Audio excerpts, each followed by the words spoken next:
ஃபேஸ்புக்கில் எனக்கு நிறைய நண்பர்கள் இருக்காங்க. ஆமாம், இதில் என்ன பெரிய பெருமை? ஃபேஸ்புக்கில் எனக்கு தான் நிறைய நண்பர்கள் இருக்காங்க அப்படின்னு நீங்கள் சொல்லலாம், அவர் சொல்லலாம், இவர் சொல்லலாம், எல்லாரும் சொல்லலாம். ஆனால் எல்லா நண்பர்களோடையும் நாம் உறவாடுறது இல்லை, எல்லா நண்பர்களோடையும் நாம் பேசுறது இல்லை. ஏன்னா எனக்கு நன்றாக தெரிந்து தோள் மீது கை போட்டு ஒன்றாக டீ சாப்பிட்டுட்டு இருந்தவன் கூட நான் ஒரு ஒரு ஒரு ஒரு ஒரு போஸ்ட் பண்ணாக்க லைக் போட மாட்டான், கமெண்ட் போட மாட்டான். ஆனா யார் யாரெல்லாம் பண வசதி படைத்தவர்களா இருக்காங்களோ, யார் யாரெல்லாம் கொஞ்சம் பிரசித்த பெற்றவர்களா இருக்காங்களோ, அவங்களுக்கு தேடி தேடி போய் கமெண்ட் போட்டுட்டு இருக்கிற நண்பர்கள் பேரெல்லாம் சொன்னாக்கா சீச்சி இந்த மாங்காய் புளிக்கும் அப்படின்னு நீங்களும் சொல்ல ஆரம்பிச்சிருவீங்க. நான் அவங்களெல்லாம் கண்டுக்கிறதே கிடையாது. எப்போதுமே எனக்கு எவ்வளவு லைக் விழுந்திருக்கு அப்படின்ட்டுலாம் பார்க்கறது இல்லை. கமெண்ட்டை கவனிப்பேன், என்ன சொல்றாங்கன்ட்டு அவங்களுக்கு நான் பதில் போடணும்னு நினைப்பேன். நான் இப்போ விஷயம் லைக்கு, கமெண்ட்டு, ஃபேஸ்புக்கு, முகநூல் நண்பர்கள் அப்படின்ட்டுலாம் இல்லை. அந்த முகநூல் நண்பர்களில் ஒரு ஜோதிட நண்பரும் ஒருத்தர், கிட்டத்தட்ட எனக்கு பல வருடங்களா பழக்கம் அப்படின்னு சொன்னாலும் கூட சில மாதங்களுக்கு முன்னாடியிலேருந்து தான் பேசணும். அதுக்காக தொடர்ந்தெல்லாம் பேசிக்கிறது இல்லை. எடுத்த உடனே என்ன ஐயானோ அண்ணானோ கூப்பிடுற அளவுக்கு என் மீது அவர் எவ்வளவு மரியாதை வச்சிருந்தாருன்றத நான் அந்த பேச்சின் மூலம் தான் தெரிஞ்சுக்கிட்டேன். அவருடைய ஒவ்வொரு பதிவுகளும் சும்மா பொலேர்னு இருக்கும். அந்த ஜோதிடர் சதீஷ் அப்படின்னு பேர். சதீஷ்குமார் அப்படிங்கிற ஈரோட்டை சேர்ந்த அந்த பகுதியை, கொங்கு பகுதியை சேர்ந்த அந்த நண்பர் ஒவ்வொரு போஸ்ட் போடுவார். எனக்கு ரொம்ப அது பிடிக்கும். எனக்கு ரொம்ப பொலேர் நியாயமாக இருக்கும் அந்த அந்த ஒவ்வொரு போஸ்ட்டும். இப்போ ஒன்று போட்டிருந்தாரு, அதை உங்கள்கிட்ட சொல்லணும்னு ஆசைப்பட்றேன். குறிப்பாக உங்களுக்கு இந்த பிரச்சனை, நீங்கள் இந்த கோயிலுக்கு போங்க, உங்களுக்கு நல்லபடியாக சரியாயிடும். இந்த கோயிலுக்கு போங்க, உங்களுக்கு நல்லபடியாக சரியாயிடும் அப்படின்னு சொல்லி தானே கேள்விப்பட்டிருக்கோம். ஆனால் இப்போ என்ன தெரியுமா நடக்குது? அந்த கோயிலுக்கு போவாது, இங்கே இந்த ராசியா இந்த கோயிலுக்கு போவாது அப்படின்லாம் சொல்கிறாங்க. யாரு? ஜோசியமாருங்க. அதைத்தான் அந்த கொங்கு தேசத்தில் இருக்கிற அந்த தம்பி ஒன்று போட்டிருக்கிறாரு. திருப்பதி சென்று வந்தால் திருப்பம் வரும், திருப்பதி சென்றால் கேட்ட வரம் கிடைக்கும், மகாலட்சுமியை நெஞ்சில் தாங்கும் பெருமாள், அந்த லட்சுமி அவர்களுடைய பார்வை பட்டால் நம்ம பண கஷ்டம் தீரும் அப்படின்னு தான் திருப்பதிக்கு போறோம். ஒரு கோயிலுக்கு போறோம்னா அது எதுக்கு அடிப்படையான விஷயம்? மன நிம்மதி தான். அடுத்து ஒரு பிரச்சனை இருக்கு, அங்க போனா அது தீந்துரும் அப்படிங்கிற நம்பிக்கையில தான். எந்த கோயில் போனா நல்லா இருக்கும்னு ஜோசியர்கிட்ட கேட்பாங்க. திருச்செந்தூர் போயிட்டு வாங்க, திருப்பதி போயிட்டு வாங்க அப்படின்னு ஜோசியர் சொல்லுவார். யார் சொல்றா? ஜோசியர் சதீஷ் அதுல குறிப்பிடுறார்.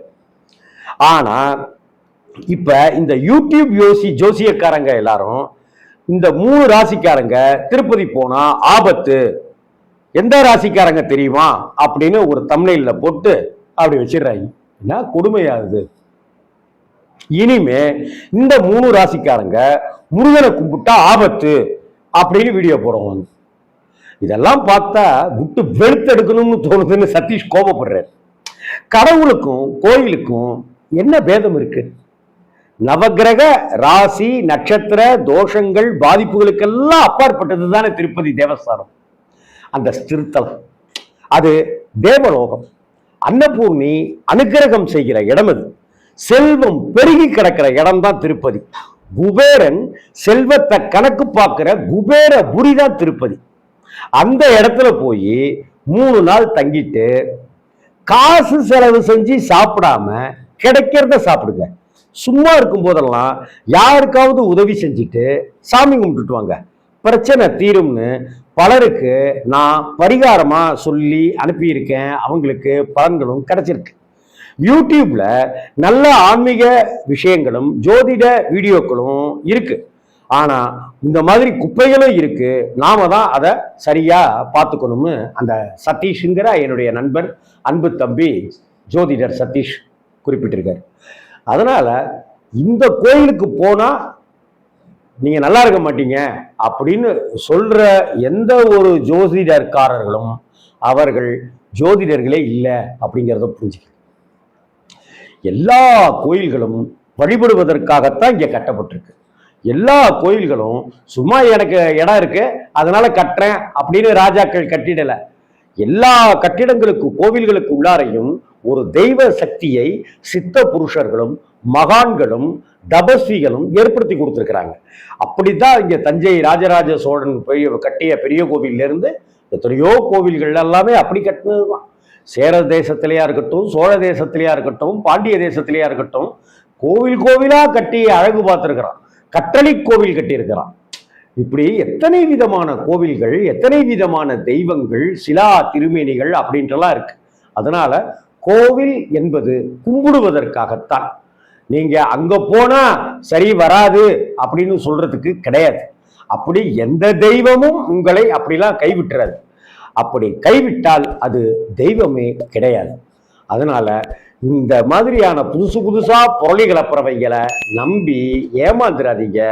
ஐயோ இந்த ராசிக்காரங்க இப்படி பண்ணக்கூடாதா அப்படி பண்ணக்கூடாதா அப்படின்லாம் நினைக்காதீங்க. சிதம்பரத்துக்கு போவாதீங்க, நடராஜரை கும்பிடாதீங்கன்னு ஒருத்தன் சொல்றான். திருப்பதிக்கு போவாதீங்க, திருப்பம் வரும். ஆனா உங்களுக்கு திருப்பம் வராது, உங்க வாழ்க்கையில பெரிய தடால்னு பள்ளம் தான் வரும்னு இன்னொருத்தன் சொல்றான். இதெல்லாம் கிடையாது.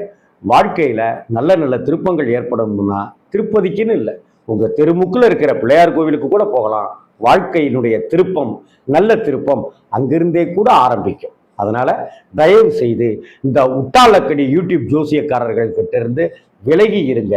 நல்ல சத்தான விஷயங்களை நீங்கள் கவனித்து அறிந்து தெரிந்து தெளிந்து உணர்ந்து ஆலயம் செல்வோம், வழிபடுவோம்.